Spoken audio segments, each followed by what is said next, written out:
A veces se cree que malas noticias es solamente la muerte de alguien, ¿no? Y no siempre es así. Empecé a interesarme de esto desde 2015 más o menos, y en base a eso sacamos un manuscrito, que es como una revisión o una propuesta que al final se tradujo en el curso de comunicación que hace Tato Guerra. Y de ahí yo me leí un poco de eso, me puse un poco más al tema de comunicar malas noticias, pero más dirigido a residentes porque me pidieron una charla similar a la que vamos a tener hoy día. Ok, entonces empecemos.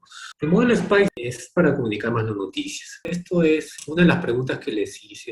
Pues la pregunta era si en algún momento habían tenido que comunicar una mala noticia, y ambos grupos respondieron la mayoría que nunca, ¿no? Aunque obviamente los internos sí habían hecho sus armados. Entonces quizá por esto hay mayor proporción acá en esto de comunicar la mala evolución de una enfermedad, ¿no? A diferencia de ustedes. En el resto son similares. Y quizá acá también, en este grupo de ustedes, la muerte de una persona familiar, probablemente por el tema del COVID, ¿no? A diferencia de los externos que, ¿no? Pues nunca comunicaban casi la muerte de un paciente a su cargo, no sé, no lo hacían los residentes, sobre todo. Pero es igual casi es que más del 40% nunca habían comunicado una mala noticia. Y eso es bastante para haber llegado al séptimo año de medicina. Ahora sí vamos a algunos conceptos para ir entrelazando.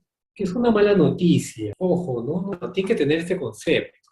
Es cualquier información, no solamente la muerte de alguien o una enfermedad mortal, sino cualquier información que te pueda alterar de forma negativa cómo una persona vea su futuro inmediato o inmediato. Obviamente, si te dicen que te vas a morir, definitivamente. Bueno, si te dicen que tienes cáncer, también, ¿no? Bueno, aunque ahora todavía creo, ¿no? Si te dicen que tienes infección por VIH, también, ¿no? Que ahora hay tratamiento, pero igual es una enfermedad estigmatizada, ¿no? Pero no es lo único.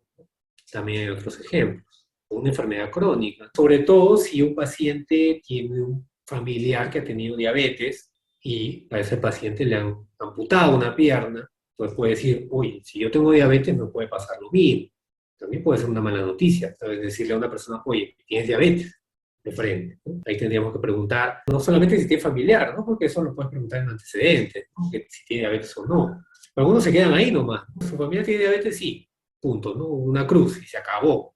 Pero no preguntamos, ¿pero falleció de diabetes? ¿Le amputaron? ¿Tuvo que ir a diálisis? ¿Se quedó ciego? No, simplemente diabetes es una cruz. No, pues, ¿no?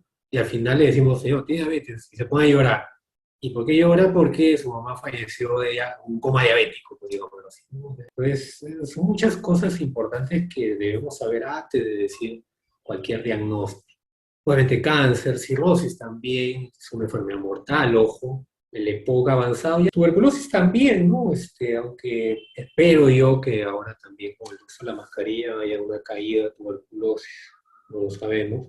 Entonces, no es solamente es muerte o fallecimiento, sino también otros ejemplos es la mala evolución. El paciente le da un diagnóstico y le vamos a dar tratamiento y espera el paciente que mejore. Sin embargo, la enfermedad va avanzando a pesar del tratamiento. También es una mala noticia, ¿no? Decirle, mire, este tratamiento que ha recibido, pensamos que va a mejorar, pero ha empeorado.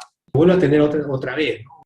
Otra enfermedad nuevamente, que no haya respuesta a un tratamiento, tengamos que escalar a otro, o ya no haya tratamiento para esa enfermedad, pongamos ahora con las bacterias resistentes a meropenem, que ahora de hecho que van a haber, ¿no? Con el uso indiscriminado de meropenem y bancos para neumonías virales, ¿no? Un evento adverso, efectivamente, ¿no? También decirle, mire, su hígado se inflamó, sus músculos se inflamaron por tal medicamento, también es una noticia que puede afectar. O una complicación, eso también se puede ver, ¿no? Una cirugía que aparentemente fue bien, pero se complicó, tiene que volver a operarse, también es una mala noticia. No solamente es muerte, no solamente es fallecimiento de alguien, o cáncer. Esto es también parte del formulario que llenaron. Realmente ninguno marcó que se siente capacitado, muy bien, lo primero que deben reconocer es eso, ¿no?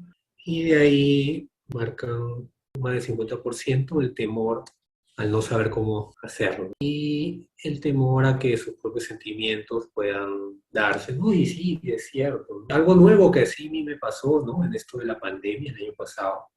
yo sí me siento capacitado de alguna forma, que siempre hay sorpresas en la comunicación, a dar malas noticias cara a cara, ¿no? Mirando al paciente o al familiar. Pero algo totalmente nuevo para mí directamente era comunicar la muerte de alguien por teléfono, que es lo que pasó el año pasado. La primera vez que me pasó fue algo, por más que preparé a la familiar, la paciente ya tenía un mes en el hospital, pero no se recuperaba, seguía con necesidad de oxígeno a altos flujos. Ojo, hablo de altos flujos porque da más de 15 litros, porque no tenemos cánulas de alto flujo en el OAS, menos el año pasado, ¿no? Ahora hay algunas, nada más, solo 12 nada más. Y no aguantó, pues, ¿no? Y falleció una noche, en la madrugada, 2 de la mañana. Y tuve que llamar al familiar y por más que igual le expliqué, le dije que su forma estaba mal, aguantaba un mes, etcétera, etcétera, que ellos también inclusive se esperaban lo peor. La reacción fue un llanto desconsolable. La hija habrá estado llorando literalmente y obviamente yo no colgué, ¿no? Era por un celular. Colgar sería obviar la reacción de una persona que está sufriendo, ¿no? Habrá estado en silencio llorando directamente hasta 5 minutos, sin mentirles, ¿no? Porque obviamente ahí está el cronómetro del celular, ¿no? Y hasta que será su esposo o un señor tomó el teléfono o el hermano, no sé quién fue en ese momento y pude terminar de decirle qué es lo que tenían que hacer para los trámites, el que debe seguir cuando un paciente fallece, ¿no? Porque tenía que decirle eso también, ¿no? Pues después ya igual, ya uno teniendo esa experiencia va previniendo cosas, etcétera, ¿no? Pero igual, ¿no? Siempre hay una reacción de dolor, ¿no? De la persona que uno le comunica el fallecimiento de un ser querido, ¿no? Para mí fue eso algo nuevo, ¿no? Que les conté esto no solamente por el tiempo que duró la reacción de la hija, ¿no? Sino por mi parte también, porque cuando tú ya lo ves al paciente más de un mes, ya generas una forma de cercanía, de empatía, ¿no? Quizá cuando ves a un paciente que llegó un día y al día siguiente falleció, no generaste una correlación, sobre todo cuando te programan una vez a la semana, porque te mandan a otro lugar, etcétera, etcétera. Hablo en mi caso como médico del hospital, ¿no? Pero ya cuando alguien está un mes, lo vuelves a ver, generas una relación. Y a mí también me dolió porque yo pensé que esa señora iba a salir, ¿no? Porque había aguantado bastante, o sea, bastante tiempo. En esa época la mayoría fallecía en los primeros 10 días, ¿no? Pueden ser muchas cosas que pueden afectar, ¿no? Que pueden haber problemas para comunicar una mala noticia, no solamente como estudiante, ¿no? Como le digo, a mí inclusive ya como médico de varios años, ¿no? Pues algunos errores, primero, no ver el lugar donde estamos efectivamente, no quién está alrededor, el lugar, si la persona está cómoda o no, el momento en que está la persona, ¿no? Si está preocupada por algo, si te va a atender, va a entender lo que le dices, etcétera. No es siempre ver, no es llegar de frente y sacar la noticia, ¿no? Esto es muy importante. Nosotros generalmente comunicamos como si el paciente hubiera entendido toda la enfermedad. Por lo menos diría yo un 90% solo de los pacientes que atendemos en gobierno COVID, ¿no? Los pacientes no saben ni su diagnóstico. Las justas saben que tienen por ahí una infección o diabetes y nada más. Después no saben por qué les dan tal tratamiento. Nosotros asumimos que sí. Y no explicamos más. Antes de eso, ¿no? No le preguntamos, señora, ¿sabe que por qué está hospitalizada? Presumimos que lo sabe. No es así. La mayoría de veces no es así. Porque siempre hay alguien que presupone y presupone y presupone. Y al final nadie le dijo nada, ¿no?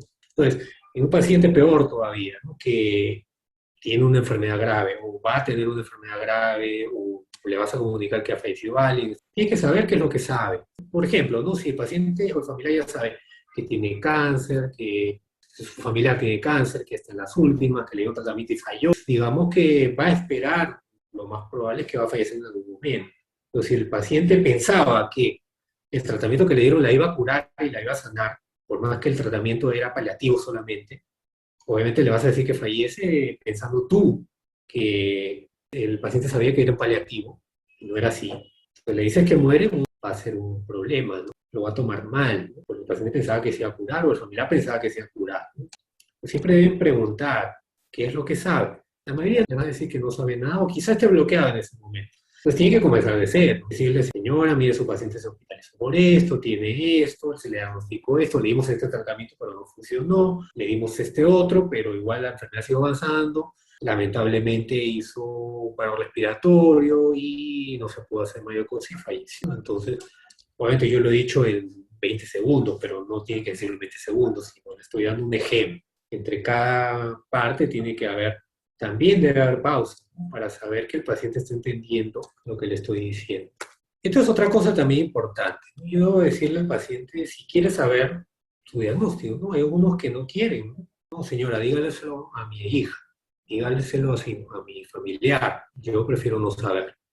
Hay que respetar su decisión. Ok, señora, ¿está segura? Mire, esto debería saberlo usted porque usted es la que va a recibir el tratamiento, etcétera, etcétera. Si aún persiste en eso, hay que respetar su decisión y no decirle, ¿no? Pero si de repente le dice, señora, por más que le digas, ¿no? Que sabe, que es lo que tiene, te tomes media hora en explicarle y al final le dices el diagnóstico, pero no quería saber. Ya hablamos de esto, es a veces hasta obvio, ¿no? De no usar palabras técnicas para comunicar nada, pero con mucha más razón malas noticias. El mensaje debe ser puntual, debe ser claro, para lo cual yo, ojo, ¿no? Yo ya lo debo tener preparado, al menos si no en un papel o en el celular, en la cabeza. Eso también se piensa, ¿no? Y realmente también se ve en las exposiciones, ¿no? Que uno quiere poner todo el up-to-date desde cuando se descubrió, desde se describió la primera síntoma de la enfermedad hasta el último tratamiento de biología molecular. No, pues, o sea, nosotros debemos ver qué mensaje es el que debe saber y escoger, ¿no? No siempre que yo digo un montón de cosas es mejor, ¿no? Mejor es que entienda el mensaje que quiero dar. Esto también, ¿no? Decir las cosas apuradas, ¿no? Ya me dieron una hora para hacer una clase, ¿no? Ya, entonces si al final me quedó como 30 diapositivas y en 5 minutos hago las 30 diapositivas, ¿no? Apuro todo. O como tengo una hora y tengo que dar 100 diapositivas, entonces voy volando todo. Nadie me va a entender nada. Haciendo, digamos, un ejemplo para no cercano a ustedes, ¿no? Pero en el tema de la medicina, el tema de comunicar diagnósticos, igual. Yo estoy así con el tiempo porque el paciente va a percibir o que no te interesas por él también, ¿no? O sea, cuando yo voy a hablar con un paciente, tengo que, obviamente si le voy a comunicar algo importante, tengo que disponer de mi tiempo. O tampoco me voy a quedar 2 horas con el paciente está hablando, ¿no? Porque tengo que hacer otras cosas. Pero no debo hacerlo todo en 2 minutos. Bueno, debo usar un tiempo prudencial y hablar tranquilo y pausado, no hablar rápido, ¿no? Porque nuevamente, en toda comunicación lo que necesitamos es que la persona entienda el mensaje. Esto también, ¿no? El objetivo no es solo comunicar la noticia, sino es todo alrededor de la noticia, lo previo y lo posterior. Y esto también es importante. Y pasa también en la educación, ¿no? Que pensamos que después de una clase magistral ya el alumno aprendió ese tema y es un experto en el tema. No. O al decirle al paciente, y ya ha pasado, y le va a pasar ahora internado. Lo clásico era que, lo mismo, ¿no? Yo detectaba a un paciente que no sabía que tenía diabetes. Y le dije al interno o al externo en esa época, ¿qué pasó? Uy, doctor, disculpe, ahora lo hago. Y lo hizo. En la tarde se quedó, terminando las evoluciones, y habló media hora con el paciente. Pero solo habló. Al día siguiente le pregunto al paciente, el mismo interno, el mismo externo, señora, ¿qué es lo que tiene? No, no sé. ¿Qué pasó ahí? ¿Qué faltó ahí? El interno estuvo ahí media hora hablando. ¿Qué faltó? El feedback por parte del paciente. O sea, siempre es importante al final decirle al paciente, ok, entonces usted qué me entendió, qué tiene, Claro, qué ¿no? cosa. Muy bien. Preguntarle qué es lo que entendí.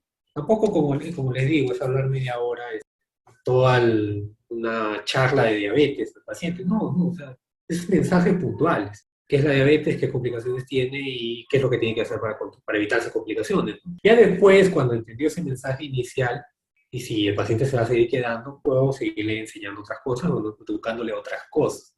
Pero lo principal es eso. Y efectivamente, yo tengo que preguntarle si ha entendido, porque si no ha entendido, por gusto invertir media hora o quizá más tiempo, porque va a pasar, ¿no? Algunos dependiendo de su nivel educativo, dependiendo de su nivel de atención también. Yo puedo también tener un nivel educativo adecuado, pero si no estoy concentrado en ese momento y me distraje, perdí cosas importantes, nos pasa a nosotros también, ¿no? Estamos en una charla, ¿no? Y se perdió el mensaje.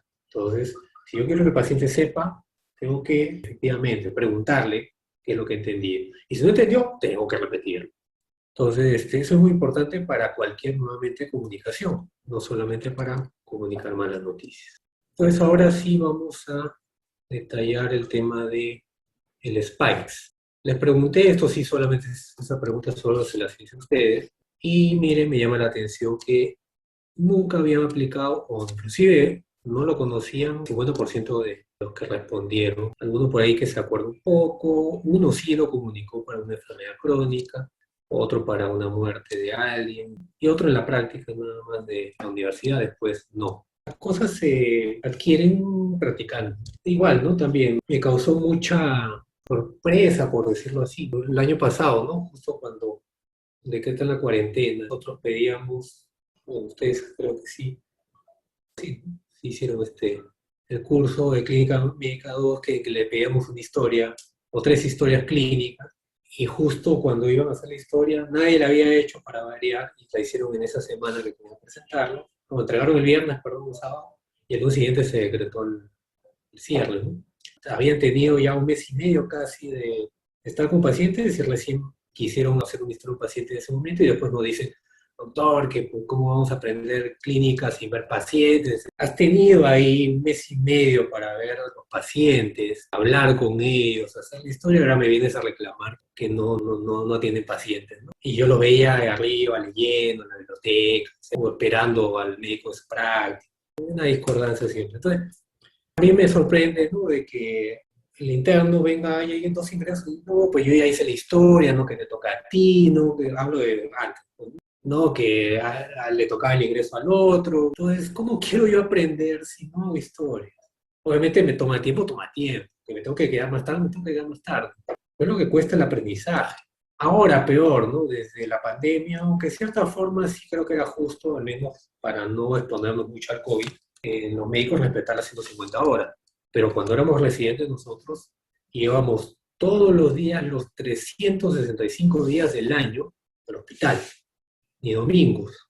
Ahí hacíamos, nosotros como residentes, nota de ingreso a todos los pacientes. Un día me tocó hacer hasta 10 notas de ingreso, historia clínica, ¿no? Pero más corta. Y ahí uno aprende, ¿no? Y yo me quedaba hasta promedio, pues, 8 de la noche, 9 de la noche todos los días. Pero eso te da aprendizaje, aprendes de ahí, ¿no? Y en esa época no había un doctor Guillén o alguien que me enseñe, ¿no? O otro médico que me enseñe, ¿no? Estábamos abandonados ahí. Y a los centros también, peor todavía. Pero ahora solamente los residentes van 150 horas y están muchos perdidos. ¿Cómo yo adquiero una habilidad haciéndola y repitiéndola, repitiéndola? Idealmente obteniendo una corrección, ¿no? Un feedback, ¿no? Obviamente si yo sigo haciendo todo mal y nadie me corrige, voy a seguirlo haciendo mal por más que haga 100 veces lo mismo, ¿no? Siempre debe haber un feedback. Yo trato de corregir todas las evoluciones y las historias de los que paso visita, pero a veces no hay tiempo. Y si no hay tiempo y ven que no se le corrige, ustedes díganle, no, doctor, ¿puedes revisar mi historia? ¿Está correcta? Pues otra cosa que también vivo, ¿no? Una cosa era lo que te hablaba presentando y otra cosa era lo que estaba escrito. Hablando, hablo de internos, de externos previo a la pandemia, te presentaba una historia buena, ¿no? Pero escrito decía 3 líneas nada más, ¿no? No debe haber esa discordancia. Lo que tú expresas hablando tiene que estar escrito, al final lo que vale no es lo que hablas, ¿no? Lo que vale en una historia clínica es lo que está escrito. Bueno, acá supuestamente le habían dado a conocer el SPICE en el taller de comunicación, pero alguno ya se había olvidado, quizás no fue esa práctica, porque quizás no es obligatorio, ¿no? Entonces, el modelo SPICE lo que significa está en inglés, ¿no? Es setting, castellano es el entorno, y es no solamente el entorno de la entrevista, sino lo que le dije, ¿no? Prepararse uno mismo, qué es lo que voy a decir al paciente. Todo lo anterior, obviamente también el escenario, ¿no? Un lugar donde no haya mucho ruido, un lugar cómodo, donde hay algo para sentarse, etcétera, estar cómodo de alguna forma. P es de percepción, qué es lo que sabe el paciente. Eso ya lo hemos explicado. La única forma de saberlo es preguntándose. Y es invitation, invitación es preguntarle qué es lo que quiere saber. La mayoría sí quiere saber su diagnóstico. Pocos me ha tocado, también me ha tocado, que no quieren saber nada. Dígaselo muy familiar, respetamos eso. Nuevamente ya eso, ahí se para la comunicación con ese paciente. Ahora tienes que trasladar el SPICE al familiar. ¿Qué es la CAR? Realmente ahí es donde se da el diagnóstico, ¿no? Donde se da la mala noticia o la noticia o lo que quieras comunicar en general. Como les digo, para mí esto se puede aplicar para todo en general. La E es empatía, ¿no? Y esto es muy importante y la única forma de saberlo, aún así no conozcas al paciente y recién le tengas que dar, eso me ha pasado casi todos los días en COVID, ¿no? Que tenemos que comunicar la muerte de alguien porque ni siquiera la conocíamos, ¿no? O sea, llegamos a la guardia y el paciente ya estaba en las últimas y falleció a la hora, ¿no? O sea, teníamos que comunicar eso. Entonces, haciendo estos primeros pasos, tomándome tiempo, yo ya voy a ir generando una relación, una empatía con el paciente, con el familiar, sea por teléfono, sea de manera cara a cara, ¿no? Entonces ahí voy a poder responder a cómo reacciona el paciente. Si llora y rompe en llanto, tengo que esperar, entender. Probablemente si yo voy de frente, señora, su paciente falleció, el paciente llora, no puedo hablar, ya, disculpe, me voy, ¿no? Obviamente porque no generé empatía, ¿no? Porque eso creo que debe desarrollarse, por más que pensemos, ¿no? Que el ser humano puede, o estaría en su naturaleza ser empático cada día, muchas veces, y más ahora en la pandemia, he verificado que no es así. Entonces, desarrollar la empatía con la persona. Y al final, esto es muy importante también, hacer un resumen, es la S-Summary, y no solamente hacer un resumen del mensaje, ¿no? Sino también si es que es una enfermedad que necesita un tratamiento, tipo cáncer, tipo diabetes, no lo sé, qué cosa vamos a seguir en adelante. Se va a hacer para fallecimiento también, qué vamos a hacer, qué trámites debe seguir, etcétera, etcétera, ¿no? Entonces, esto es el modelo SPICE. Está en inglés, pero en castellano lo han traducido a, como ven acá, EPICE, ¿no? Acá hay algunos ejemplos de preguntas para cada paso. De privacidad, eso también, ¿no? Preguntarle al paciente si quiere estar con su familiar o no, ¿no? Estar sentados, cómodos en la medida de lo posible, escuchar siempre, no interrumpir y tener un contacto visual. Si es que hay confianza, pueden hacer, si es que lo permite la relación médico-paciente, la percepción, directamente preguntar, saber qué es lo que conoce el paciente, qué es lo que sabe, y también aceptar la negación de los pacientes, ¿no? En un primer momento. Acá advertirle, decirle, le voy a comunicar una mala noticia, le voy a comunicar un diagnóstico que quizá no lo tome a bien, desea solo saber eso o desea todos los detalles, y ahí también responder las dudas que puedan darse. Decirle que vas a responder todo lo que pueda tener de consulta. Acá ya es que das la noticia en knowledge, un lenguaje claro y de acuerdo al nivel educativo, a la persona, ¿no? Para eso tengo que conocerla en estos primeros pasos, saber cómo yo debo darle el mensaje. Como les digo, corto, puntual, lo que yo quiero que sepa el paciente. Acá debo chequear el entendimiento, sobre todo. Generalmente, como en todo feedback, ¿no? Como en toda comunicación, sobre todo que implique un feedback, es decir, lo primero, lo positivo, bueno, si es que hay algún mensaje positivo, y no hipotetizar nada y decir los hechos tal cual son. Acá no debe haber ningún prejuicio, ninguna interpretación. La empatía es directamente, tiene que ver con las emociones, ¿no? Reaccionar, darles tiempo también, ¿no? Darles tiempo, no es de frente, ya tengo y me voy corriendo, ¿no? Sino aceptar que la mayoría de pacientes que le vas a comunicar una mala noticia van a reaccionar con tristeza, cólera, negación, y debo estar preparado para eso. Y al final, hacer una conclusión, presentar un plan, preguntarle si desea que se aclare algo en particular, si se puede compartir las responsabilidades con su familia o con ustedes mismos, corregir lo que no se ha entendido y sobre todo ofrecerle si es que es una enfermedad tratable, una cita pronta. Ok, entonces, ¿qué quería hoy día? Primero que sepan esto, que no hay el prejuicio de que comunicar una mala noticia es solamente decirle al que va a fallecer o que tiene cáncer, sino es cualquier diagnóstico puede ser. Obviamente estos son los más, digamos, malos, por decirlo así, pero cualquier noticia puede ser mala para cada persona distinta. La única forma de saber eso es conocer los, no antecedentes patológicos de la persona, ¿no? Sino conocer a la persona de alguna forma. Y no es necesario que seas su amigo por 20 años antes, ¿no? Hay gente que te conoce 10 años y nunca sabes cómo es, ¿no? Y hay gente que hablas directamente y abiertamente con y las conoces poco tiempo. Antes de comunicar tienes que, para eso, saber realmente qué es lo que siente, qué es lo que piensa, qué es lo que sabe, cómo puede o percibir o prepararse o prever cómo puede tomar esa noticia que tú ya sabes que tienes que dar. No es que yo leí el diagnóstico de la biopsia que es cáncer y ahí mismo la paciente está enfrente mío, ¿no? Tengo bastante tiempo para prepararme para yo dar esa noticia. Entonces, ¿qué implica comunicar bien una mala noticia? Esto también, ¿no? Reconocer también si ellos están sufriendo. Hay otro video colgado en el canal sobre sufrimiento, por eso no lo tocaba acá mucho, pero eso es algo importante también, de saber si el paciente o la familia está sufriendo en ese momento para ayudarles en cualquier noticia. También debo aplicar los principios de la bioética. Acá no debo dejar de buscar siempre el beneficio, no hacer daño, y sobre todo la justicia con los pacientes. Aplicar modelos y no hacerlo como me parezca. Si algo ya está estudiado, ya está estandarizado, quizás no seguir paso por paso, pero al menos guiarme de eso porque va a permitir hacer las cosas mejor. Y como ya les mencioné antes y seguiré diciéndoles, la única forma de adquirir una habilidad, un conocimiento es no sentándome en un congreso internacional de comunicación o de cáncer o de...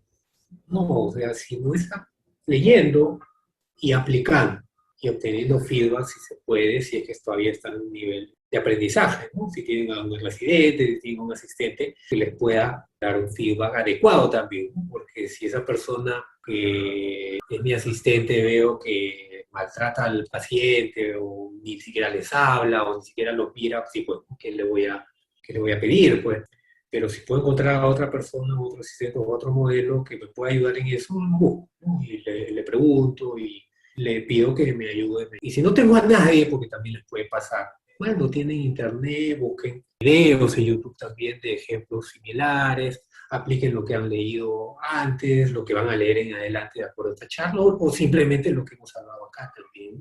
Ok, no sé si tienen algún comentario, consulta, duda, pregunta, queja, temor, miedo. Yo, doctor, tenía una pregunta respecto a cuando uno está en el hospital y tiene que decir, no sé si es el interno el que dice o el que conversa con el familiar cuando, bueno, fallece el paciente, ¿no? O es ¿quién es ahora? ¿Es el residente o nos vamos ahora, o sea, nos vamos a enfrentar esto ahora también nosotros? En el OAIS entendía, o sea, yo tenía entendido que generalmente era el residente y que en casos excepcionales era el interno. A ver, les voy a primero comenzar diciendo cuando tuve que dar mi primera noticia, y sin tener ningún curso de comunicación en la universidad ni mi externado.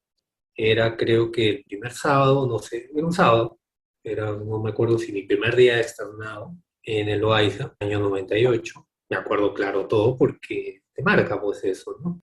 Ni me acuerdo realmente de mi asistente, sé quién era, pero ni me acuerdo de mi asistente en esa época, ¿no? Lo único que hacía era, y te hablo de hace más de 20 años, tramitar cosas, llevar pacientes, etcétera, etcétera. No ha cambiado mucho, pero yo trato de cambiar eso de todas maneras, a menos en lo que me corresponde a mí, ¿no? Siempre va a haber ese tema de por los pacientes, sí, acelerar algo por ellos mismos, ¿no? Pero yo no obligo a nadie a hacer nada. Pero bueno, entonces hubo dos ingresos, uno de ellos era esa paciente que se chocó a las 9 de la mañana y el plan era colocarle en esa época no había catéter central, tenían creo que VIH, en esa época no había catéter central, sino lo que había era lo que se llamaba flebotomía, y que era disecar la vena cefálica y a través de ahí meter una sonda de alimentación, no sé si la han visto alguna vez, para neonatos, una sonda delgadita. Obviamente se perdía esa vena, pero era lo que se tenía, ¿no? Y por ahí se ponían fluidos. Eso se logró creo que a las 4 de la tarde, y el residente se quedó creo que hasta las 6 de la noche, y yo como tenía que cumplir todo el plan, no había avanzado nada, ni evoluciones, ni historia. El residente se fue, yo me quedé solo, eran 8 de la noche, y vino el familiar, recién a esa hora, y tenía que conseguir materiales, en esa época no había CIS, ¿no? O sea, tenía que conseguir materiales y le tuve que dar, me encargaron darle esto al familiar, la paciente fue. Y en el interín se habrá demorado una hora, casi las 9, me acuerdo. Todavía no había hecho historia. La paciente fallece. Pero después vino la familiar con las medicinas y todo. Yo tenía que decirle que había fallecido. Entonces ahí no es que el asistente era función del asistente, no es que era función del residente. Al final te va a tocar si es que estás en el hospital. Vas a tener que hacerlo, porque no es justo, ¿no? Siempre veo las cosas desde el punto de vista de justicia, ¿no? No es justo que huyas de eso, ¿no? O te vayas, ¿no? Porque no quiero, porque no es mi función, no, disculpe, no, pues tienes que hacerlo, ¿no? Sobre todo si es tu paciente. Y eso, también me ha tocado también cuando era residente, que se arme en un pabellón, todos se fueron, yo me quedé solo, y falleció un paciente al costado, que no era mi paciente. También, bueno, ahí era médico, pero igual recién era R1, recién tenía un poco de experiencia en esto de pacientes que se me morían directamente. Si bien en las mañanas hay más personal hasta ahora, y eso es cierto lo que les han dicho, ¿no? En la época pre-COVID era el residente que comunicaba casi todas las malas noticias, porque ellos hacían los certificados inclusive. Pero ahora no, ahora los que hacen los certificados somos los asistentes. Somos los que ahora comunicamos estas noticias que son, digamos, de fallecimiento, me refiero. Pero, ¿qué pasa cuando ya no estamos, no? Hasta las 2 de la tarde estamos la mayoría. Algunos a veces nos quedamos hasta las 8 de la noche porque hacemos turno de 12 horas. Y no está el asistente, está el residente, pero el residente también se va a veces y se queda el interno. Entonces, legalmente es el médico tratante. Ustedes todavía no son médicos, pero hay el tema, creo yo, humano, el tema de que es justo que un paciente sepa o un familiar sepa que falleció su paciente, para lo cual ustedes tienen que saber esto, ¿no? Supuestamente los entrenan, no los entrenan, les han hecho conocer algunas formas de comunicación en medicina, ¿no? En un quinto año, un par de semanas. El problema es que la mayoría en la universidad cree que con eso ya ustedes salen expertos, y no es así, si es que no practican eso. Pero también está en ustedes practicar. Vuelvo a repetir el mismo ejemplo. Le podemos decir, o hacer algún ejemplo de historia, pero ustedes no hacen más historias, no van a desarrollar su capacidad de hacer de historias y sobre todo plantear diagnósticos. Y al final lo único que van a hacer es copiar el diagnóstico de alguien que le dijo, ¿no? Esperan la visita para que el asistente me diga el diagnóstico. No, no, pues. Y si es que en esa visita el asistente sí, ¿no? En la discusión que hicimos todos, salió el diagnóstico perfecto. Y si fue equivocado mi diagnóstico, de ahí aprendo, pues. De ahí aprendo. ¿Por qué? Porque, mire, no tomé en cuenta esto, no le pregunté esto al paciente, no le examiné esto y por eso saqué otro diagnóstico.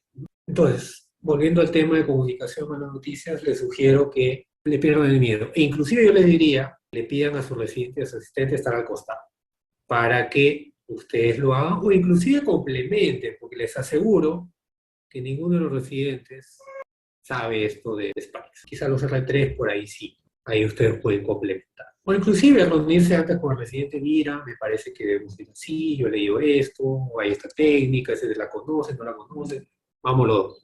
Entonces espero que desde mañana mismo empiecen a aplicar este modelo. Y ojo, nuevamente, no es solamente, les dije, que esto se debe usar para comunicar la muerte de alguien o el fallecimiento de alguien. Cualquier diagnóstico pueden aplicar eso, cualquier información que tengan que darle al paciente. Y al final van a ver que esto es mejor. Si ustedes involucran a los pacientes y a los familiares, entendiendo la enfermedad, al final el paciente va a ir mejor. Ok, si no hay más preguntas, si damos finalizado esta sesión.